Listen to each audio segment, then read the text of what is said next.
ప్రస్తుతం మనతో పాటు ప్రముఖ ఆధ్యాత్మికవేత్త వేదిక్ ఆస్ట్రాలజర్ అవినాష్ దాస్ గారు మనతో ఉన్నారు. సో మరి ఉగాది రాశి ఫలితాల్లో భాగంగా కన్యా రాశి వాళ్ళకి ఏ విధంగా ఉంటుంది ఈ సంవత్సరం అనేది గురువుగారు మాట్లాడి తెలుసుకుందాం. నమస్కారం గురుగారు. నమస్కారం అండి. ఓం నమ శివాయ, ఓం నమో వెంకటేశాయ. కన్యా రాశి వాళ్ళకి ఈ పరాభవ నామ సంవత్సరం ఎలా కలిసి రాబోతుంది? షడ్రుచుల్లో ఏ రుచి ఎక్కువగా తగిలే అవకాశం కనిపిస్తుంది? ఎటువంటి జాగ్రత్తలు తీసుకోవాలి వీళ్ళు? మంచి రుచులే తగులుతాయండి. ఆదాయం వ్యయం సమానంగా ఉంది. రాజపూజ్యం 8, అవమానం 11. సో గ్రహస్థితి ఇప్పుడు చూద్దాము. గురువు 10వ ఇంట్లో, కేతువు 12, రాహు 6, శని 7. ఓకే, సో ఇప్పుడు మనకు చెప్పేది ఏంటి? ఫస్ట్ ఆఫ్ ఆల్ కేతువు 12, రాహు 6 అంటే జాబ్ అనేది కంపల్సరీగా రావడం జరుగుతుంది. ఎవరైతే ఇంతకాలం నుంచి వేచి ఉన్నారో, చాలా బాధపడుతుంటారు, నాకు జాబ్ లేదు. చాలామంది బాధపడుతూ ఉంటారు కదా, నాకు జాబ్ లేదు, జాబ్ ఉంటేనే జీవితం ఉంది, నేను ఏది చేసినా జాబ్ చేస్తాను, ఇంకేమి చేయను, వ్యాపారం అయితే అస్సలు చేయను అంటూ ఉంటారు. వాళ్ళందరికీ మంచి వార్త, మీకు జాబ్ రాబోతుంది. తర్వాత కేతువు 12వ ఇంట్లో ఉన్నాడు, అదృష్టం మీ దగ్గరికి వస్తుంది.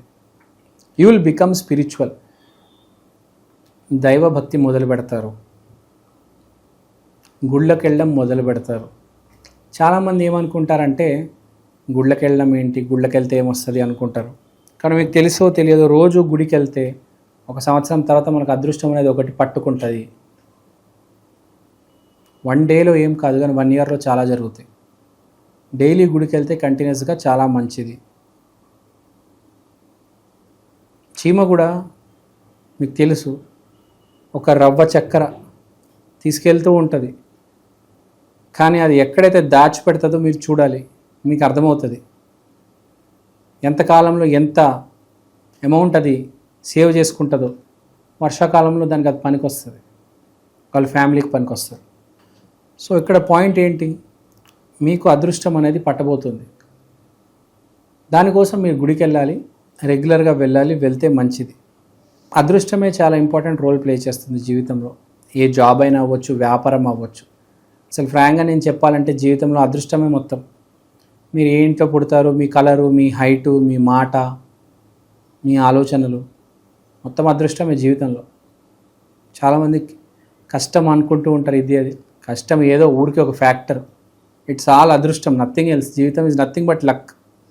ఆ అదృష్టం కోసమే చెప్తున్నాను, గుడికి వెళ్ళండి మీరు ఈ సంవత్సరం స్పెషల్గా.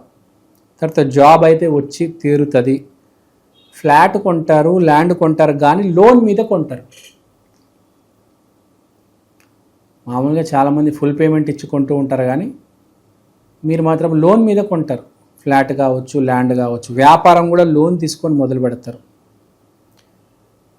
ఎవరైనా కన్సల్టెన్సీ పెట్టుకుంటే బాగా క్లిక్ అవుతుందండి, ఎస్పెషల్లీ జాబ్ కన్సల్టెన్సీ. సొసైటీలో మంచివాడుగా గుర్తింపు వస్తుంది. తర్వాత శని 7వ ఇంట్లో ఉన్నాడు. వ్యాపారం ఎస్పెషల్గా డైలీ, అంటే డైలీ మనకు ప్రాఫిట్ వచ్చే వ్యాపారం. ఫర్ ఎగ్జాంపుల్ రోడ్డు మీద పల్లీలు అమ్ముతున్నాం, లేకపోతే రోడ్డు మీద పునుగులు, అలా డైలీ వ్యాపారం అంటారు చూడండి. డైలీ పెట్టుబడి, డైలీ రాబడి, అంటే రోజు ఎంతో కొంత వ్యాపారం మీకు తిరిగిస్తూ ఉంటుంది. అలాంటి వ్యాపారాలు పెట్టుకుంటే చాలా మంచిది. కొన్ని ఉంటాయి మంత్లీ వ్యాపారాలు, ఒక సబ్స్క్రిప్షన్ ప్లాన్ అనుకోండి, అది కూడా ఒక వ్యాపారం. మంత్లీ తీసుకుంటారు కదా, అలా కాకుండా డైలీ వ్యాపారం, పునుగులు, బజ్జీలు, బట్టల షాపులు. సో డైలీ ఇచ్చే వ్యాపారం ఏదైనా ఉంటే అలాంటి వ్యాపారాలు బాగా కలిసి వస్తాయి. సో ఎవరైనా వ్యాపారం పెట్టాలనుకుంటే అలాంటివి పెట్టండి కన్యా రాశిలో. ఇప్పుడు సినిమా అంటే ఎప్పుడో ఒకసారి వస్తుంది కదా, ఇవాళ ఇంత పెట్టాలి, రేపు తర్వాత కొన్ని సంవత్సరాల తర్వాత ఎంత వస్తుంది. అలా కాకుండా డైలీ వ్యాపారం ఏదైనా, ఆటో నడపడము, ఏదైనా ఆటో కొనాలంటే ఆటో కొనేయండి, ఆటో నడపండి మంచిగా. ఏ వైజాగ్లో, విజయవాడలో, హైదరాబాద్లో ఎక్కడ నడుపుతారో అక్కడ నడపండి. మంచి గిట్టుబాటు, మంచి పెట్టుబడి, మంచి డబ్బులు వస్తాయి. సో రోజు వీధి కూలి చేయడం వల్ల డబ్బులు వస్తాయి కదా. రోజు వారి డైలీ లేబర్, అది ఆటో నడపడం కావచ్చు, పల్లీలు అమ్మడం, పునుగులు అమ్మడం, ఒక కిరాణా షాప్ అయినా కావచ్చు, ఏదైనా డైలీ వేజ్ ఎక్కడైతే వస్తుందో, daily income, daily profit, daily salary అలాంటివి పెట్టుకుంటే చాలా మంచిది సుమా. గుర్తుపెట్టుకోవండి, మీకు బాగా కలిసి వస్తుంది. ప్రభు జాబ్ గురించి మాట్లాడము, ల్యాండ్ దాని గురించి కూడా మాట్లాడము, వ్యాపారాలు ఎలా పెట్టాలి మాట్లాడాము. ఓకే, తర్వాత నెక్స్ట్ చూద్దాం. ఇబ్బంది పెట్టే వాళ్ళు ఎవరు ఉన్నారు? నెప్ట్యూన్ ఇబ్బంది పెట్టచ్చు. సో మనం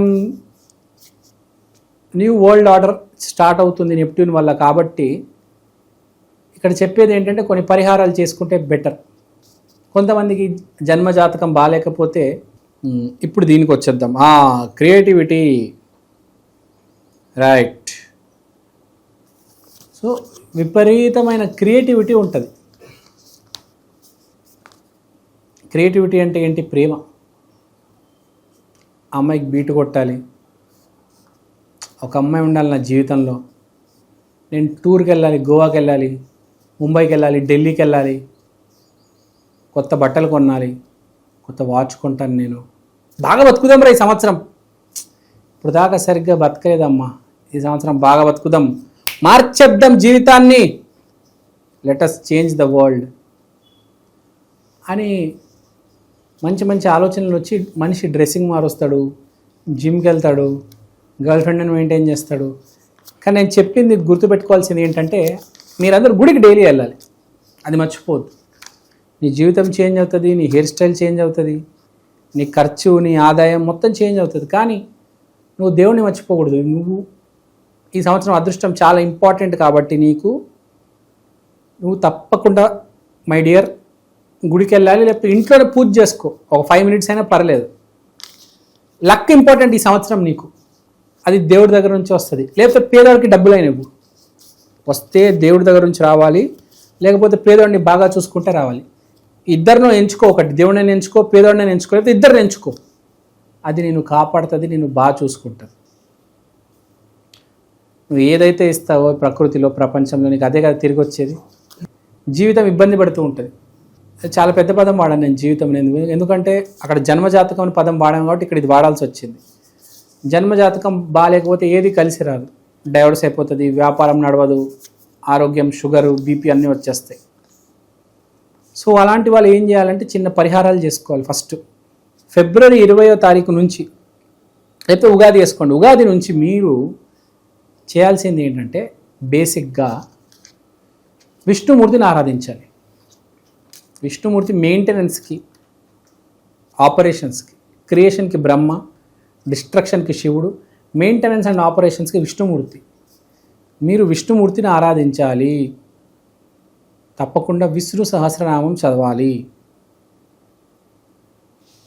టీటీడీ టెంపుల్స్కి వెళ్ళాలి, తిరుపతికి వెళ్ళాలి. మాట జారవద్దు, మాట చాలా జాగ్రత్తగా మాట్లాడాలి. విష్ణువుకి సంబంధించి ఎన్ని రెమెడీస్ చేసుకుంటే అంత మంచిది. So this is the ultimate remedy for you. And కృష్ణుడు కూడా విష్ణుమూర్తి అవతారమే కాబట్టి రాధాకృష్ణ మందిరానికి తప్పకుండా వెళ్ళండి. ఎవ్రీ ఫ్రైడే, బుధవారం విష్ణుమూర్తి గుడికి వెళ్ళొచ్చు, శుక్రవారం రాధాకృష్ణ గుడికి వెళ్ళండి, లేకపోతే మీ ఇంట్లోనే పటాలుంటే స్వామివారిని వేడుకోండి. సో అంతా బాగుంది, no need to worry, all is well, God is great. ఓవరాల్గా కన్యా రాశి వాళ్ళకి ఈ పరాభవనామ సంవత్సరం ఏ విధంగా ఉంటుందో మంచి విశ్లేషణ అందించారు. ధన్యవాదాలు.